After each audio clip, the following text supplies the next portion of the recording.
Hello everyone, welcome to Story Commerce. हम इसमें class 11 business studies का chapter second forms of business organisation देख रहे थे।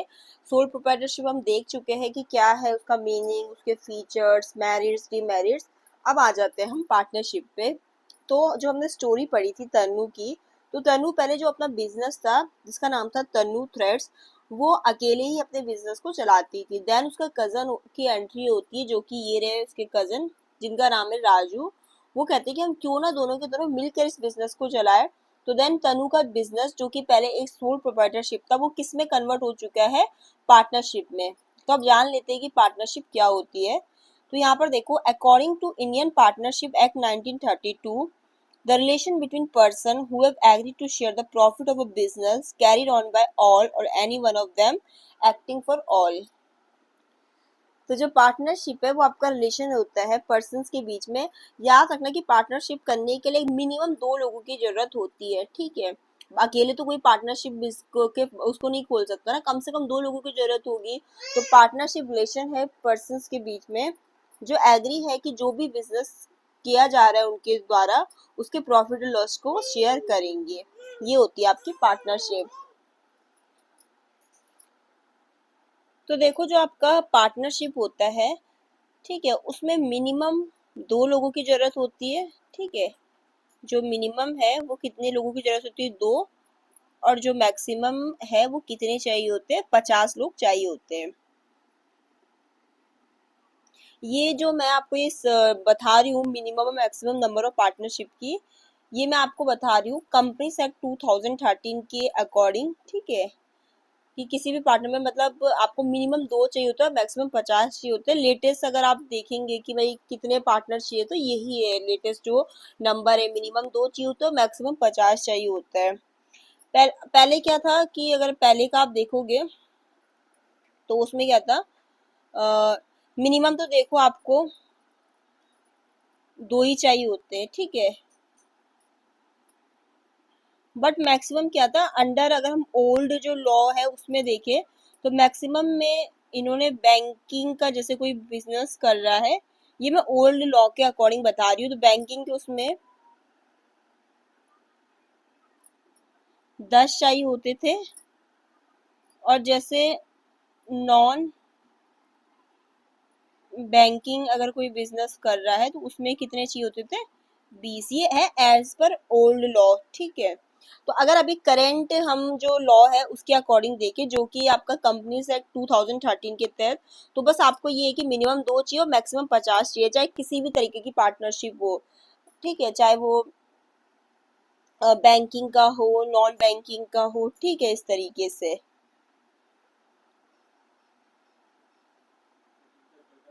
बट अगर हम पुराना वो देखें पुराने लॉ के अकॉर्डिंग, तो समय मिनिमम तो दो ही चाहिए होता था।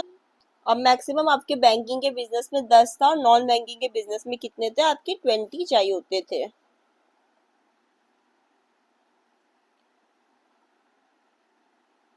तो देखो, हमने अभी जो मीनिंग समझा पार्टनरशिप में, यही होता है कि कम से कम दो लोग चाहिए होते हैं और मैक्सिमम 50 लोग चाहिए होते हैं। पार्टनरशिप को आपका गवर्न किसके द्वारा किया जाता है? इंडियन पार्टनरशिप एक्ट 1932 के तहत, ठीक है। और जो इसमें की डॉक्यूमेंट लगता है वो होता है आपका पार्टनरशिप डीड। इवन जैसे आप इमेज में भी देख सकते हैं कि राजू ने पार्टनरशिप डीड पकड़ रखी है। अब देखो पार्टनरशिप डीड क्या होता है, ठीक है। अब देखो ये होता है, पार्टनरशिप डीड क्या होता है? एक रिटर्न लीगल डॉक्यूमेंट होता है जो बताता है, जिसमें सब कुछ लिखा रहता है कि किस rights, duties, responsibility, profit sharing ratio, partners का नाम, सब कुछ लिखा रहता है किसमें? आपका पार्टनरशिप डीड में। ताकि क्या हो कि इन फ्यूचर हमारे पास लिखित में रहना चाहिए ये आपका जो एग्रीमेंट है, इस तरीके से, और ये रिटर्न में हो तो ज्यादा बेटर हो। तो देखो, वैसे तो आपकी जो पार्टनरशिप डीड है वो ओरल भी हो सकती है, रिटर्न में भी हो सकती है, बट रिटर्न में होगा तो ज्यादा बेटर होगा। क्योंकि रिटर्न में क्या होगा, एक तरीके से उनके बीच में प्रूफ होगा कि इस तरीके से भी लिखित में है सब कुछ।